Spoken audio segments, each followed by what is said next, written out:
मंज़ल्लज़ी युक़रिज़ुल्लाह क़र्ज़न हसनन फ़युदाइफ़हु लहू वलहू अज्रुन करीम। ये आयत है, बहुत ही एहतियात से ज़बर ज़ेर पेश को ध्यान करते हुए इसको पढ़ना है। और व्यूअर्स, इसका तर्जुमा जो है वो बहुत ही प्यारा है। कौन शख्स है जो अल्लाह को कर्ज़ हसना के तौर पर कर्ज़ दे तो वो इसके लिए इस कर्ज़ को कई गुना बढ़ाता है और इसके लिए बड़ी अज़मत वाला अजर है। मतलब अल्लाह ताला किसी का एहसान नहीं रखते। अगर हम दुआएं मांगते हैं अल्लाह ताला से तो अल्लाह मियां ने कहा मुझसे मांगो और मैं ही सिर्फ़ और सिर्फ मैं ही तुम्हें दूंगा।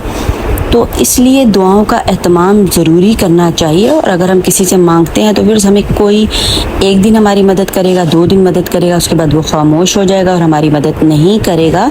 तो अल्लाह